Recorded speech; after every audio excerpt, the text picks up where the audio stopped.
¿Qué tal, gente? ¿Cómo están? Espero que este video sea de su agrado, les interese, porque por eso están aquí. Y pues bueno, mi nombre es Diego Aldair Miranda Cruz y este video es una reseña. No tiene todos los elementos de una reseña, pero va a ser una reseña sobre San Agustín de Hipona. No puede ser un análisis porque no conozco la historia, entonces no podría compararla. No podría cuántas libertades creativas se han tomado, si es que lo hicieron. Así que lo llamaré algo, porque tampoco creo que sea una reseña. Aquí saldrán las categorías. Y pues bueno, comencemos. Pues nació en Tagaste el 13 de noviembre de la década del 350 después de Cristo. Su madre casi muere en el parto, pero pudieron salvarlos a los dos. De joven admiraba mucho a Macrobio, pero iba por un mal camino. Su madre temía que se arruinara para siempre. Lo envían a estudiar a Cartago en el año 371 después de Cristo para ser abogado. Macrobio le pide comenzarlo, pero él no se preparó. Al final sí lo logra instruir, o sí logra que lo instruyan.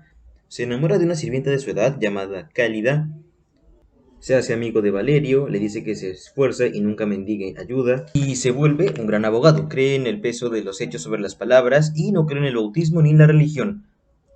Para resumir lo más posible, en el año 384 después de Cristo, Valerio y Agustín llegan a Milán. Agustín dará un relato en contra del obispo Ambrosio, poniendo la opinión pública de su lado.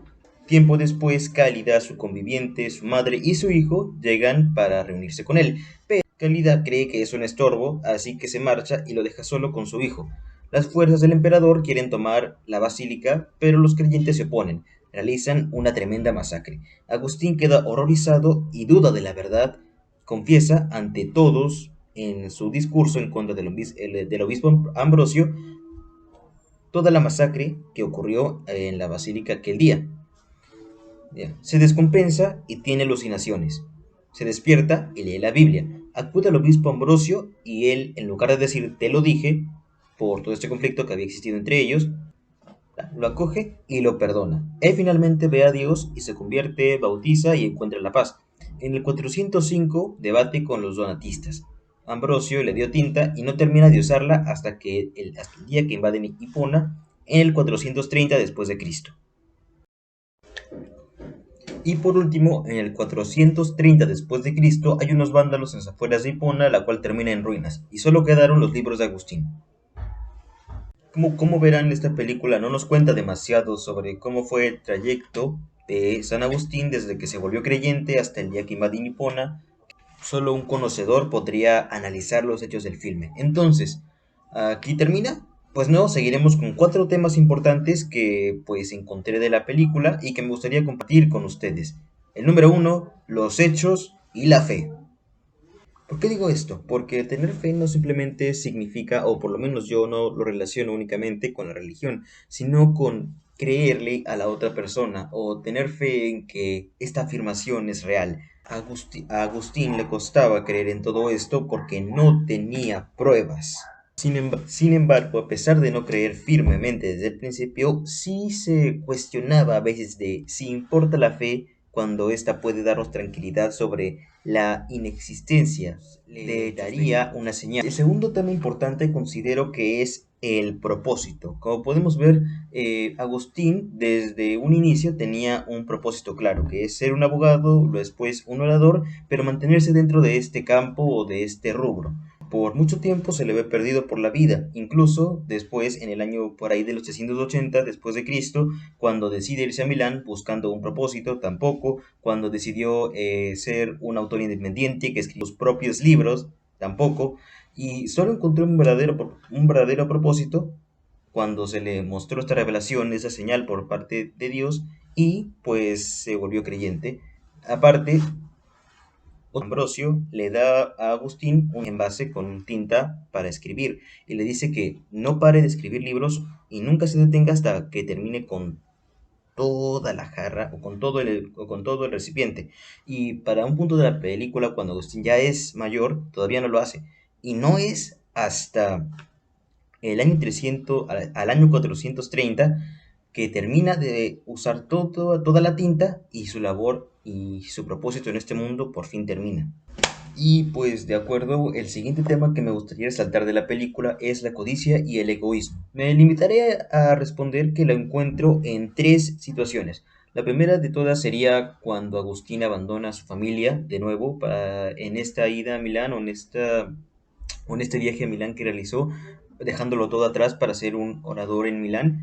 La segunda es ya años atrás, en la época del final, por ahí de 430, donde Valerio quiere sacrificar a todas sus tropas en lugar de esperar a los soldados imperiales traídos desde Roma para derrotar a los vándalos, pero tienen muy poca probabilidad y prefiere hacer eso para obtener más gloria en lugar de salvar a todos y esperar un poco. Y como tercero están los mismos vándalos que pues el mismo Agustín nos dice en una escena que lo único que buscan es conquistar pueblos y obtener más poder, no están organizados y su líder es un bandido y como tema voy a nombrar, este no aparece más que en una ocasión diría yo, que es la revelación, el nuevo inicio o la conversión, que es cuando Agustín acude al templo y ve a Dios y tiene un encuentro con Dios y ya se encamina en un sendero que sí lo puede hacer feliz. Es un tema que no se ve mucho en la película, pero que realmente es importante porque marca el Agustín del inicio, justo este punto lo conecta con el Agustín del final, que vemos que ya es el obispo de Hipona.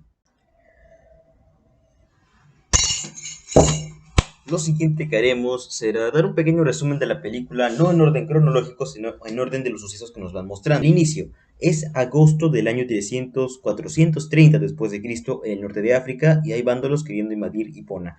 Agustín, quien es el obispo, quiere negociar la paz, pero el gobernador está obsesionado con una victoria violenta. Luego nos muestran la juventud del obispo Agustín, quien nació en Tagaste y soñaba con ser un abogado, y viaja a Cartago para seguir los pasos de Macrobio. Ahora, este es solo el inicio. En el proceso, Agustín, tras un juicio por intento de asesinato, se entera que la demandante murió asesinada. Es muy importante porque comienza a dudar. Luego, su padre fallece, tiene un hijo con Cálida, pero los abandona para ser un orador en Milán. Esto nos revelan que la señorita que cura a los enfermos ya en la actualidad es sobrina de Agustín, porque tiene dos hermanos. Y al final, ya yendo para el final, vemos que Fabio y Sara discuten sobre la guerra y al mismo tiempo Agustín y Valerio, quien es el gobernador, discuten sobre el destino de Hipona, si pelearán o serán derrotados, o pedirán ayuda y serán humillados. Agustín recuerda cómo empezó a creer en Dios, negocia un trato con los vándalos, los ciudadanos escapan y queman toda la ciudad. O bueno, destruyen toda la ciudad, excepto los libros de Agustín, esos los dejan intactos. De acuerdo, este será un bloque corto, en el que leeremos cuatro frases importantes que destaqué de la película. Aquí están.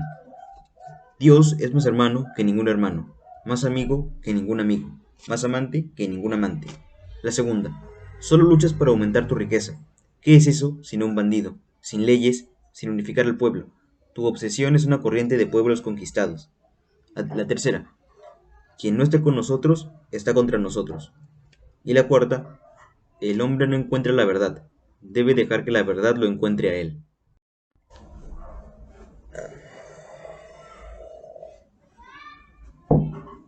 Y por último está la pregunta de si recomendaría o no la película. Yo sí la recomendaría por razones. La escenografía me pareció impresionante, el doblaje en castellano de España no es incómodo de escuchar y lo que es más importante de todo, los actores junto con la construcción del guión cumplen con el papel de traernos como público a la historia.